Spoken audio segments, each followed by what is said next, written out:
आणि आता तो काढलेने विचार करू लागला आणि कपट कोण इंद्राने केलं म्हणला. आणि इंद्राने कपट काय केलं? गौतम ऋषीची पत्नी अहिल्याचा गौतम ऋषीचं व्यस्त घेऊन अहिल्याचा विनय भंग केला. गौतम ऋषीनं त्याला शाप दिला. 1000 भंग त्या इंद्राला पडले आणि चंद्र इंद्राला पडले भंग. चंद्र झाला काळा, नारद चुकला काळा बदनाचा. नारद एकदा असं झालं, चंद्राला सुद्धा काळा डाग पडला. नारद कृष्णापाशी गेला, म्हणला देवा तुला इतक्या बायका करायची एखादी मला दे. कृष्णानं सांगितलं मला नारदा जिथं मी नाही दिसलं ती तुला. 16,000 बायकाच्या घरी नारद गेला, सगळ्या जागी कृष्ण दिसला, थकून आला म्हणून नारदाला गरोदर राहावं लागलं. आणि ताप खोकलं पडता हे बिमाऱ्या ते नारदाचे लेकर का तर भजनाचा ताळा चुकला म्हणून नारदाला एवढं भोगावं लागलं. आज ज्यानं कपट केलं त्याचं समजा ध्यान काल नेहमी करू लागला.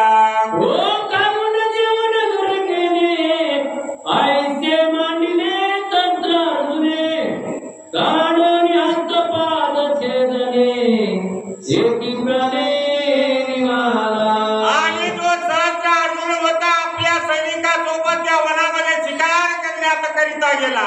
आणि रेणुका मातेला कळाला आपल्या माहेरचा राजा. बायाला आता माहेरचं पुत्र सुद्धा आवडीचं वाटतंय म्हणून माहेरचा सहस्त्र अर्जुन राजा होता. आपल्या पतीला वाटलं लावलं, त्याला जेवायचं आमंत्रण दिलं तर राजानं 3 प्रधानाला पाठविलं होतं. आज जाय म्हणला त्या महाराज बसायचे तर स्वयंपाक झाला की नाही जेवायचा नाही. अजाबात प्रधान बोलता आला, कुठं झुपट नव्हतं, कुठं स्वयंपाक नव्हता, काहीच नाही. आणि प्रधान जाऊन त्या सहस्त्र अर्जुनाला समजावला मला राजा तरी आणि पोचत काय. प्रधान नेमका गेला, रेणुका मातेनं आज्ञा दिली आणि ताबडतोब म्हणले जा त्या राजाला आणि सगळ्या सैन्याला जेवाय बोलवा. तोपर्यंत या ऋषीनं काय केलं, स्वर्गातली गंभीरा गाय आणली, कामधेनू गाय आणली. त्या गायीनं सगळ्या तर यायला बसायला चांदीचे पाठ होते, सोन्याचे ताट होते आणि पंचपक्वानाचं जेवण सगळ्या सैन्याला राजाला जेव घातलं. राजानं कुणानं जेवण घेतलं? राजा म्हणला या गोसायाच्या इथं एवढा असून मी कधीच असं अन्न खाल्लं नाही. बसायला तर चांदीचे पाठ होतं, जेवायला सोन्याचे ताट होतं.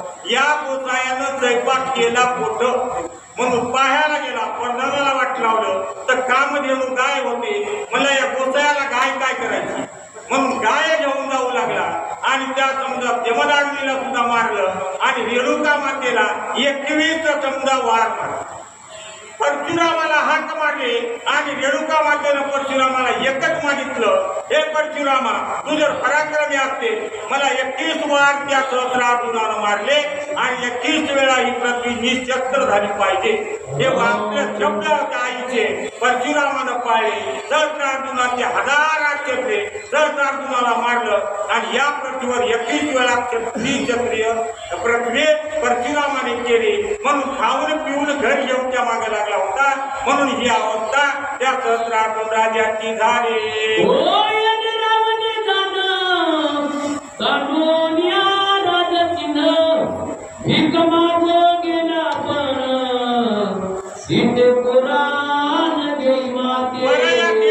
बाकी जायचं जाऊ द्या म्हणला आणि हे मला कपट करायला सांगाले म्हणला रावण. आणि यानं कोणते दिवे लावले? हे या 14 चौकड्याचा राजा असलेला रावण. आणि हे सुद्धा चिता आणण्याकरिता गेलं, सगळं राज्य सगळं सोडून दिलं गोसाईला. आणि हे माय मला भीक वाट हे रावण सुद्धा जाऊन त्या चितेला म्हणलं. असं काढल्याने आपला विचार करू लागला.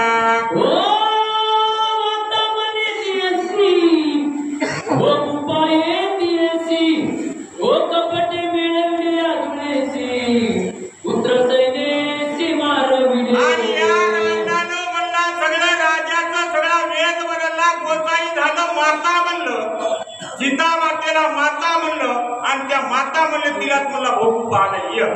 आणि म्हणून एवढं कपट केलं म्हणून याचा सगळा म्हणला पाठीचे पोटाचे सगळे म्हणला त्या रामानं लक्ष्मणानं मारले. याचं एवढं झालं तर माझं काय होईल याचा विचार काल नेहमी करू लागला.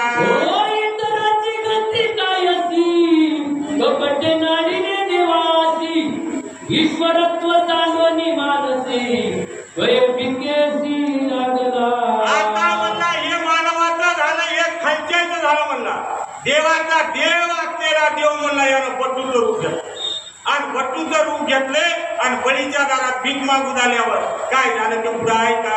हो आपण हो निरंक हो बळीची मागो लागला भिक येणे द्वार पेवला कपट करिता. आता या देवानं म्हणला त्या बटूचं रूप घेतलं बळीच्या दारामध्ये गेलं भिक्षुक झालं म्हणला आणि बळीला म्हणला दान मागितलं. कोणतं दान मागितलं? बळी म्हणला माग काय मागायचं ते. तर 3 पावलं जागा मागितली. 2 पावलामध्ये सगळी आठवी 3रा पाऊल कुठं देऊ म्हणला. बळी म्हणला दे माझ्या डोक्यावर. बळीच्या डोक्यावर पाय या बटून दिला आणि जमीन पाताळामध्ये घातला. मात्र बळीला पाय पक्का धरला गोळ टाकला आणि त्या देवाला सुद्धा बळीनं आपल्या दारातला द्वारपाळ केला. देवाला सुद्धा चुकलं नाही तर मला चुकल का याचा विचार का नेहमी करू लागला. हो आपण हो निरंक बळीची मागो लागला भिक येणे द्वार पाळ केला देतो पुराणा शंक बोधकिया. आणि त्या बळीला भिक वार्ता बने नवेगा सर्वता कपट करीता कपिनाचा स्वगातासी करावे. मग काल नेहमीनं एवढे उदाहरण आपल्या समोर ठेवले. जितक्यानं कपट केलं त्याचं कोणत्यातच मला निघाल नाही त्याचं तळपट निघाल्याशिवाय राहिलं नाही. आणि मला हे रामन सांगायला की त्या